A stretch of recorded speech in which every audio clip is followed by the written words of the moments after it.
Alors bonjour et bienvenue encore une fois dans cette nouvelle vidéo. Aujourd'hui nous allons aborder le sujet de 7 années de tribulation, un examen critique à la lumière des Écritures.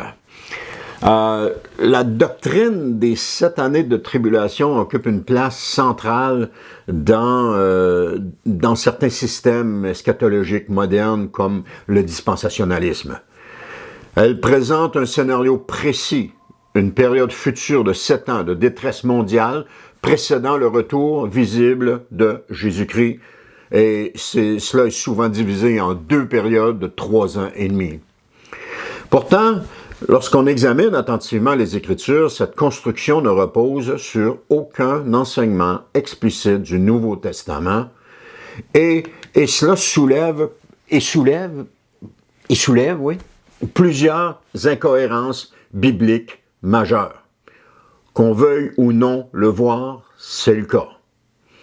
Donc, une lecture attentive du témoignage global de la Bible montre plutôt que les tribulations caractérisent toute l'ère entre la première venue de Christ et son retour glorieux, et non une période future limitée à 7 années. Le problème majeur est simple. Aucun passage biblique n'enseigne clairement l'existence d'une période future de 7 années de tribulation mondiale. Jésus parle certes de tribulation, mais jamais d'une durée de 7 ans. D'ailleurs, Jésus va déclarer dans Matthieu chapitre 24, le verset 21, « Car à ce moment-là, la détresse sera plus terrible que tout ce qu'on a connu depuis le commencement du monde, et jamais plus on ne verra pareille souffrance. » Le texte parle d'une grande détresse, mais il ne mentionne aucune durée, comme par exemple de 7 ans. Mais bref, il ne mentionne aucune durée. Toutefois, la suite du texte est tout de même révélatrice. Matthieu, chapitre 24, verset 22, nous dit « Vraiment, si le Seigneur n'avait pas décidé de réduire le nombre de ses jours, personne n'en réchapperait. Mais à cause de ceux qu'il a choisis, il abrégera ce temps. » Faisons le point maintenant. Les dispensationalistes proclament haut et fort, à qui veut l'entendre, que la tribulation durera 7 ans. Or, dans ce passage, Jésus dit que Dieu a décidé de réduire le nombre de ses jours. Est-ce que ça veut dire que c'était plus que 7 ans et que Dieu a décidé de les réduire à 7 années? Mais où cela est-il écrit dans la parole de Dieu? Comment font-ils pour arriver à un décompte de 7 ans alors que Dieu a décidé de réduire le nombre de ses jours? Est-ce que Dieu se serait trompé dans ses prédictions et que seuls les dispensationalistes auraient la bonne interprétation? Bien sûr, je suis sarcastique ici. Parce qu'en réalité, il y a une aberration, une incohérence dans les propos dispensationalistes. De plus, dans le même discours, Jésus enseigne que les croyants traversent les tribulations tout au long de l'histoire. On voit ça dans Jean 16, 33. « Il fallait que je vous dise aussi cela pour que vous trouviez la paix en moi. Dans le monde, vous aurez à souffrir bien des afflictions. Mais courage, moi, j'ai vaincu le monde. » La tribulation n'est pas présentée comme un événement futur limité dans le temps, mais comme une réalité constante de l'expérience chrétienne. Si certains la voient ainsi, c'est parce que les Écritures ont été mal interprétées. De même, les apôtres décrivent la vie chrétienne comme un chemin marqué par des tribulations. Dans Actes chapitre 14, verset 22, ça nous dit « Il fortifiait les disciples et les encourageait à demeurer fermes dans la foi, car, leur disait-il, c'est au travers de beaucoup de souffrances qu'il nous faut entrer dans le royaume de Dieu. » Le Nouveau Testament ne distingue pas une période spéciale de 7 ans différente de ces tribulations normales. Si la prophétie de Daniel, chapitre 9, versets 24 à 27, enseignait réellement qu'il y aurait une période de 7 années de tribulation à la fin des temps, ne pensez-vous pas que le Nouveau Testament en parlerait pour confirmer ce fait? Pourtant, Nulle part dans le Nouveau Testament, ni dans le reste de la Bible, il n'est fait mention d'une période de 7 années de tribulation à la fin des temps. C'est pas compliqué à voir, c'est pas compliqué à réaliser non plus. Les dispensationalistes ne s'appuient pas sur un passage clair pour valider ce concept. Au contraire, ils extrapolent de manière cyclique pour en arriver à faire dire aux Écritures ce qu'ils veulent qu'elles enseignent. Ils ont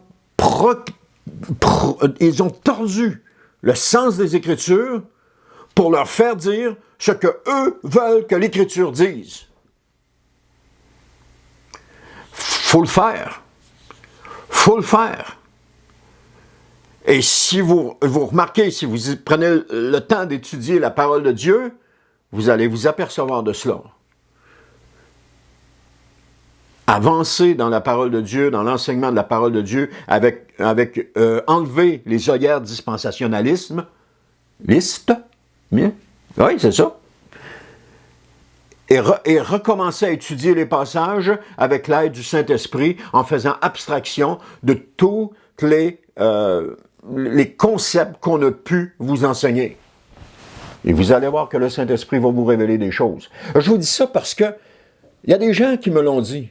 Oh, puis c'était mon cas aussi, mais il y a des gens qui m'ont dit « Ah, moi je croyais à toutes ces choses-là du dispensationalisme, mais à un moment donné, le Saint-Esprit m'a ouvert les yeux et j'ai vu que c'était un tissu de mensonge. »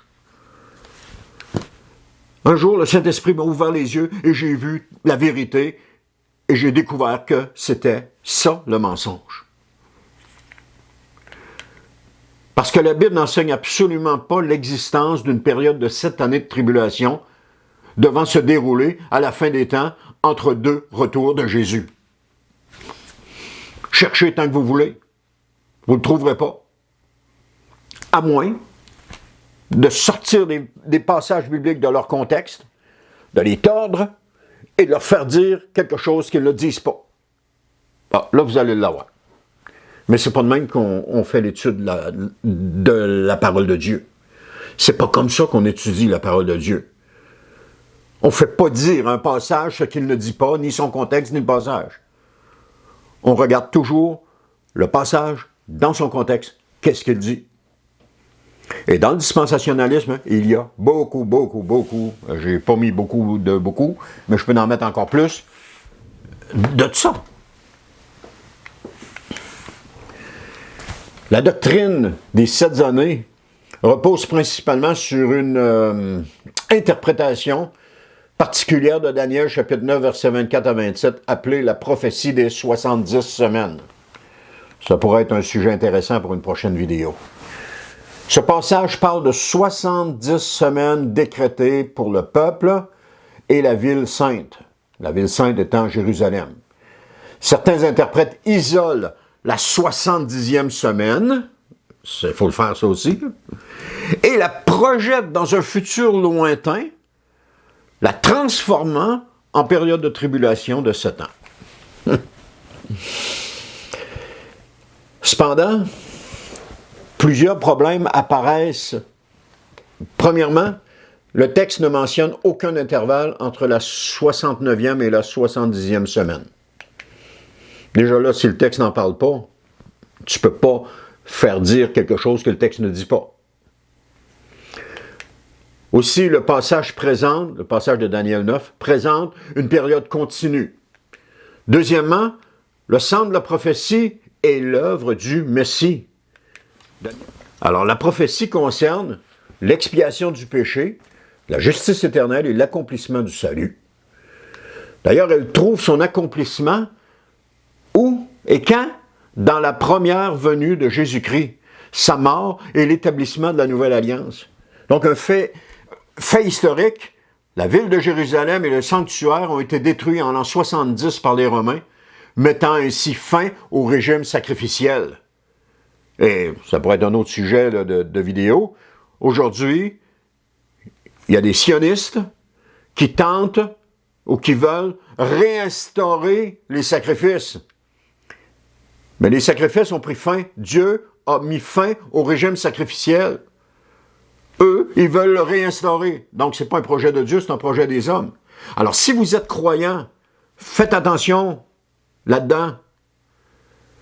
Parce qu'il y a des choses qui ne sont pas de Dieu. C'est des projets d'hommes et non pas des projets de Dieu. Et troisièmement, le Nouveau Testament ne réinterprète jamais cette prophétie comme une tribulation future de Satan.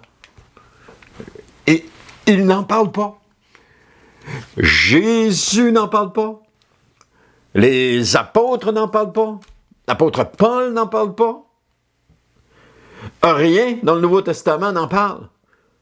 Alors comment est-ce qu'on peut faire pour prendre un passage et l'amener là puis affirmer que c'est ça? Quand il est là dans Daniel 9, 26 ou 27, il est là, mais il n'est pas repris en nulle part dans le Nouveau Testament. Alors, si tu veux appliquer quelque chose dans le Nouveau Testament, il faut que ce soit repris à quelque part. Alors, si ça avait été le cas, qu'il y avait eu une semaine de 7 ans, de 7 ans de tribulation avant le retour de Jésus, ben Jésus en aurait parlé. Les apôtres en auraient parlé. Il y aurait des traces dans le Nouveau Testament. En réalité, les apôtres voient l'accomplissement des promesses en Christ, non dans un scénario futur séparé, mais soyons honnêtes, l'Apocalypse mentionne plusieurs périodes symboliques. 42 mois, 1260 jours, un temps, des temps et la moitié d'un temps. On voit ça dans Apocalypse 11, 12 et 13. Donc, ces durées correspondent à 3 ans et demi. Alors, vous allez me dire, « Ah, mais c'est ça, c'est 3 ans et demi. » C'est pas ça. C'est pas ça. Mais le texte ne parle jamais de 2 périodes consécutives de 3 ans et demi qui forment 7 ans. Non plus. Ce qui est important de savoir, c'est que dans le langage prophétique, la période de 3 ans et demi représente symboliquement un temps limité d'épreuve, de détresse fixé par Dieu. Et ça exprime l'idée d'une période de souffrance réelle, mais strictement encadrée par la souveraineté divine dont la durée est volontairement restreinte. D'ailleurs, ce chiffre de 3 ans et demi souligne ainsi que les temps de persécution ne sont ni absolus, ni incontrôlés, mais soumis aux limites établies par Dieu lui-même. Et cette idée apparaît également ailleurs dans l'Écriture. Comme par exemple, Jésus annonce à l'église de Smyrne qu'elle connaîtra une tribulation de 10 jours. Bon, si certains qui prennent l'Apocalypse au sens littéral vont dire « Ah, ben c'est 10 jours, c'est 10 jours, elle va avoir une tribulation de 10 jours, c'est 10 jours, ça va être juste 10 jours. »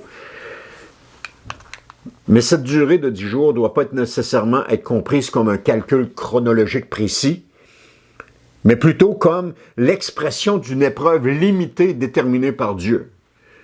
Parce que dans le langage prophétique, certaines durées servent à montrer que la souffrance du peuple de Dieu est réelle, mais toujours temporaire et sous le contrôle du Seigneur. Alors comprenons que l'Apocalypse utilise un langage symbolique pour décrire la condition de l'Église dans le monde et non une chronologie détaillée d'événements futurs. Je dirais d'événements catastrophiques futurs. Un autre point est que le Nouveau Testament enseigne que les tribulations caractérisent l'époque actuelle. Par exemple, Romains 8, 18 parle des souffrances du temps présent. De même, 1 Pierre 4, 12 parle de l'épreuve du feu vécue par les croyants. Puis Apocalypse 1, 9 présente Jean comme, attention, tenez-vous bien, participant à la tribulation. Ben alors, voyons donc, si Jean est participant à la tribulation, on est au début de l'ère de l'Église. On n'est pas à la fin. Comment ça? Comment ça, il participe à la tribulation, on n'est pas à la fin? Parce que pour les apôtres, la tribulation n'est pas future seulement. Elle est déjà en cours. Elle s'étend sur toute la période entre la première et la seconde venue de Christ. Je vais vous donner quelques exemples pour que vous puissiez bien comprendre. Hébreux chapitre 1, les versets 1 à 2. Ça nous dit, après avoir autrefois, à maintes reprises et de bien des manières, parlé à nos ancêtres par les prophètes, Dieu, dans quoi? Dans ces jours qui sont les derniers, nous a parlé par le Fils. Donc ici, dans ce passage, l'auteur affirme clairement que la venue de Jésus se situe déjà dans ces jours qui sont les derniers. Les derniers temps étaient donc déjà présents au premier siècle. Regardons quelques passages qui témoignent aussi de cela. D'abord, l'effusion de l'Esprit à la Pentecôte marque les derniers jours. Peut-être que vous n'avez jamais remarqué, mais je vous le souligne et vous l'oublierez plus, vous allez toujours le voir à l'avenir. Dans le passage qui suit, Pierre cite Joël. Dans Actes chapitre 2, versets 16 à 17, il dit « Mais maintenant se réalise ce qu'avait annoncé le prophète Joël. Voici ce qui arrivera, dit Dieu, quand? Dans les jours de la fin des temps. » Et c'est pour ça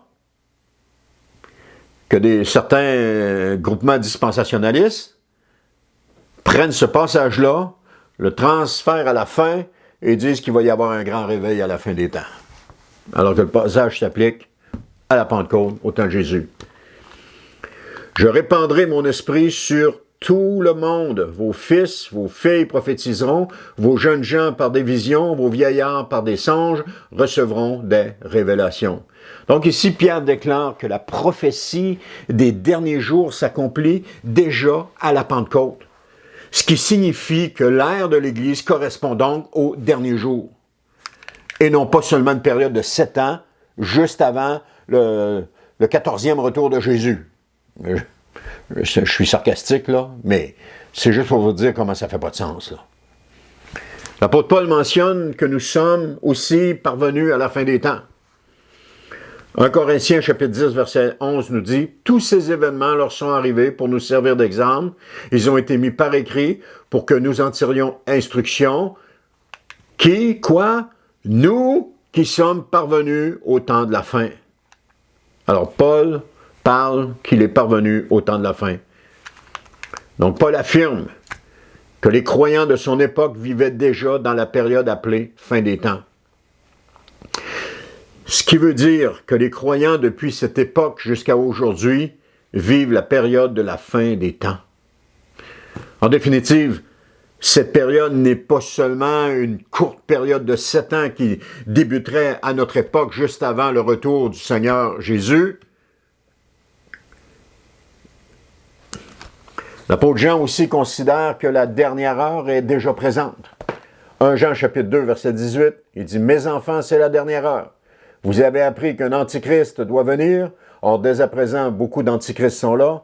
Voilà pourquoi nous savons que nous sommes entrés dans la dernière heure. » Donc, Jean ne parle pas d'un futur lointain, mais d'une réalité déjà présente dans l'expérience de l'Église de son époque. La parole de Jésus en Matthieu, chapitre 24, versets 6 à 8, décrit les événements qui seront visibles du temps de l'Église. Il mentionne que tout cela doit arriver, mais que ce n'est pas la fin. Puis il compare les événements aux douleurs de l'enfantement, ce qui signifie que les douleurs ont commencé avec la venue de Jésus et qu'elles vont s'intensifier avant sa seconde venue. Maintenant, Pierre, pour sa part, va mentionner que Christ s'est manifesté à la fin des temps, soit à son époque. C'est 1 Pierre, chapitre 1, verset 20, qui dit « Dès avant la création du monde, Dieu l'avait choisi, en parlant de Jésus, pour cela, et il a paru dans ces temps qui sont les derniers. » Donc, Jésus est paru dans les temps qui sont les derniers. Donc, l'époque des apôtres était les derniers temps. Et je continue le verset, pour agir en votre faveur. Alors, ce qui veut clairement dire que la manifestation de Jésus correspond à la fin des temps. Les derniers jours sont caractérisés par des réalités présentes à l'époque de Paul, lorsqu'il écrit à Timothée également. Sache bien, c'est important de voir ça, là, sache bien que dans la période finale de l'histoire, les temps seront difficiles. Bon, là, on pourrait penser, OK, Paul, il parle une période, la période de la fin des temps, plus loin, là, à notre période à nous, là. Il dit que les temps seront difficiles. Les hommes seront égoïstes, avides d'argent, vantards et prétentieux. Alors, dans 2 Timothée, chapitre 3, 1 à 5, ça vaut la peine de lire. Ils parleront de Dieu d'une manière injurieuse et n'auront pas égard pour leurs parents. Ils seront ingrats, dépourvus de respect pour ce qui est sacré dans le cœur, sans pitié, calomniateurs, incapables de se maîtriser, cruels, ennemis du bien, emportés par leur passion et enflés d'orgueil. Ils seront prêts à toutes les trahisons, ils aimeront le plaisir plutôt que Dieu. Certes, ils resteront attachés aux pratiques extérieures de la piété, mais en réalité, ils ne voudront rien savoir de ce qui en fait la force. Et là, Paul, il va d'un conseil à Timothée. Et le conseil à Timothée, il est pour quand Timothée était vivant, là. Il dit, détourne-toi de ces gens-là. Paul décrit bien les hommes des derniers jours par des comportements que Timothée observait déjà à son époque, montrant que cette période était en cours puisque l'apôtre mentionne à son collaborateur de se détourner de ces gens-là. Finalement, ça vaut la peine d'en parler aussi. L'apôtre Jacques parle au présent en s'adressant aux riches de son époque. Jacques chapitre 5, verset 3, « Votre or et votre argent sont corrodés, et cette corrosion témoignera contre vous, elle dévorera votre chair comme un feu. Vous avez entassé des richesses. Quand? Dans ces jours de la fin. » Donc, Jacques voyait son temps comme étant les jours de la fin. Alors, pour résumer l'ensemble de ces passages, on voit qu'ils enseignent clairement. D'abord, les derniers temps ont commencé avec la première venue de Jésus et vont se continuer jusqu'à la seconde venue de Jésus, au dernier jour. L'effusion de l'Esprit à la Pentecôte inaugure cette période, que les apôtres considéraient vivre déjà dans la fin des temps, et que cette période s'étend jusqu'au retour de Christ. Donc, selon l'Écriture, l'époque de l'Église correspond à la période des derniers temps et non à une période entièrement future, distincte de l'histoire actuelle. Cette compréhension correspond à l'enseignement global de Jésus, c'est-à-dire son peuple vit dans un monde hostile jusqu'à son retour. Et selon les paroles de Jésus, les douleurs de l'enfantement, alors on voit que ça commence lentement avec la période, le début de l'Église, et que ça va s'intensifier jusqu'à la fin du retour de Jésus. Et si Dieu n'avait pas écourté ces jours, tellement les tribulations vont être fortes, ben il resterait pas personne sur la terre. Donc, la doctrine des 7 années de tribulation est souvent associée à plusieurs phases distinctes du retour de Christ. Pourtant, le Nouveau Testament présente un retour unique, visible et glorieux. Matthieu chapitre 24, 29 à 31 montre que la venue du Fils de l'homme intervient immédiatement après la détresse, sans intervalle complexe. Et 2 Thessaloniciens, chapitre 1, versets 6 à 10, enseigne que le jugement des impies et la glorification des croyants se produisent lors du même événement. La Bible décrit un accomplissement final, unifié, non un calendrier fragmenté. La vision cohérente des Écritures peut être résumée ainsi. Les tribulations caractérisent toute l'ère de l'Église, depuis la première venue de Jésus jusqu'à son retour. Le peuple de Dieu traverse persécution, épreuves et conflits spirituels, et cette période correspond au dernier temps inauguré par Christ. On voit ça dans Hébreux, chapitre 1, verset 2. Les images prophétiques de détresse décrivent la lutte permanente entre le royaume de Dieu et les puissances du monde. Elles ne définissent pas un calendrier futur précis de ce temps. C'est pour ça que je dis la pseudo-semaine des tribulations à la fin des temps. La grande espérance biblique n'est pas l'attente d'une période chronométrée de tribulation, mais la certitude du retour glorieux du Seigneur, la résurrection des morts, le jugement final et l'établissement définitif du royaume de Dieu. Ainsi, l'Écriture appelle les croyants non à spéculer sur une période future spécifique, mais à vivre dans la fidélité, la vigilance et la persévérance au cœur des tribulations présentes, dans l'assurance que Christ règne déjà et qu'il viendra accomplir pleinement son œuvre, parce qu'il ne faut pas ignorer que des temps difficiles arrivent pour l'Église et que ceux qui croient être enlevés avant ce moment vont atrocement souffrir. C'est la réalité qui se dessine pour nombre de croyants, certes sincères, mais trompés par le dispensationalisme. Alors merci d'avoir été à l'écoute. On se dit à la prochaine pour une autre vidéo.